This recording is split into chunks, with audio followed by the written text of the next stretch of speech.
آقا کریم علیہ الصلوۃ والسلام نے ارشاد فرمایا، سن لو تمہارا رب ایک ہے، تمہارا باپ آدم ایک ہے، لا فضل لعربی علی اعجمی، کسی عربی کو اجمی پر کوئی فضیلت نہیں ہے، اور کسی اجمی کو کسی عربی پر کوئی فضیلت نہیں ہے، کسی گورے کو کالے پر کسی کالے کو گورے پر کوئی فضیلت نہیں، فضیلت کا معیار صرف تقوی ہے۔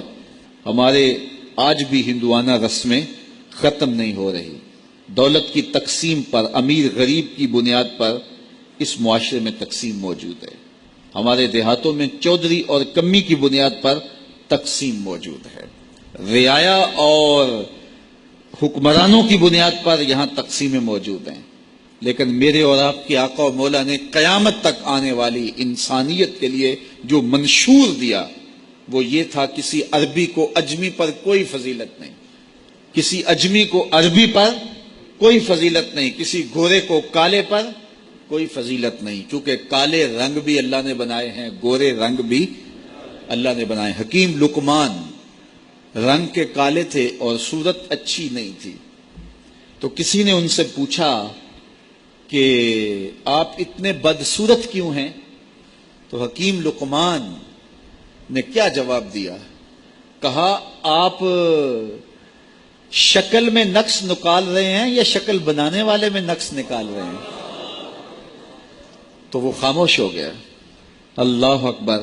تو یہ اللہ نے بنایا ہے نا، اس نے کانٹا بھی اس نے پیدا کیا ہے، پھول بھی اس نے پیدا کیا ہے، چہروں کی رنگت اس نے بنائی ہے، کسی میں کوئی رنگ بھر دیا، کسی نے کوئی رنگ بھر دیا، تو رنگوں کی بنیاد پر، نسب کی بنیاد پر کوئی افضل، کوئی اشرف، کوئی اعلیٰ، کوئی بد یہ نہیں ہے، بلکہ معیار جو دیا گیا وہ کیا تھا؟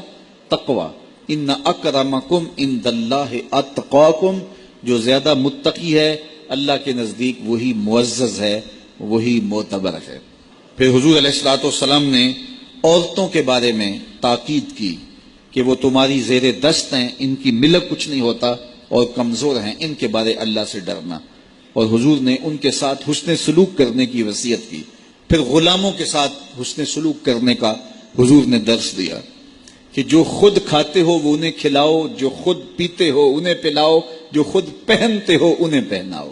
بعض لوگ ملازم کو، ماتحت کو جو ہیں وہ ہلکے کپڑوں میں کسن رکھتے ہیں تاکہ پتہ چل جائے کہ یہ غلام ہے، یہ ملازم ہے اور ہم باس ہیں۔ حضور علیہ الصلوۃ والسلام نے ان تین چیزوں کی تاکید کی۔ پھر حضور نے ہمسایوں کے حقوق کے حوالے سے بات کی، اور صحابہ فرماتے ہیں کہ اتنی بار حضور نے تاکید کی کہ ہمیں یہ گمان ہوا کہیں وراثت کے اندر حقدار نہ ٹھہرا دیا جائے، تو ہمسایوں کے حقوق کے حوالے سے حضور نے تاکید ارشاد فرمائی۔ پھر حضور نے تین باتوں کی تاکید فرمائی۔ پہلی بات، عمل میں اخلاص پیدا کرو، کیونکہ عمل کا خلوص ہی قبولیت کا سبب و ذریعہ ہے، اگر عمل میں خلوص نہیں تو کچھ بھی پلے نہیں ہے۔ دوسری بات، حاکموں کو وصیت کرنا، جو بادشاہ وقت ہوں، حاکم ہوں، ان کو خیر کی بات کہنا، ان کو بتانا، ان کا قبلہ درست کرنے کی کوشش کرنا، یہ ذمہ داری ہے قوم کے اوپر۔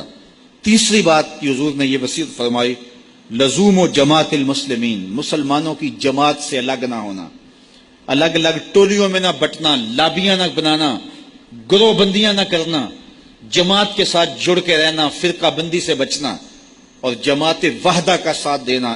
حضور نے فرمائی، تابعوا السواد الاعظم فإنہ من شذ شذ فی النار، جو بڑی جماعت ہے، سواد اعظم ہے، ان کے ساتھ رہنا، جو ان سے بچھڑ گیا وہ جہنم میں ڈالا جائے گا۔ در ماہی دا چھوڑی ناہی، نہیں تے ہو جامے گا روگی، جیڑی بکری اجڑوں وچھڑی او بگیاڑا جوگی۔ اس لیے لزوم و جماعت المسلمین، مسلمانوں کی جماعت کے ساتھ قائم رہنا۔ پھر حضور علیہ الصلوۃ والسلام نے فرمایا، اے امت مسلمہ، میں تمہیں لاوارث نہیں چھوڑ کے جا رہا، میں تمہارے اندر دو بھاری چیزیں چھوڑ کے جا رہا ہوں، اور اگر تم ان کو مضبوطی سے تھام لو گے میں ضمانت دیتا ہوں تم کبھی بھی گمراہ نہیں ہوگے۔ ایک اللہ کی کتاب اور ایک اس کے نبی کی سنت۔ کہا ان دو چیزوں کے دامن کو مضبوطی سے پکڑ لو، تم کبھی بھی گمراہ نہیں ہوگے۔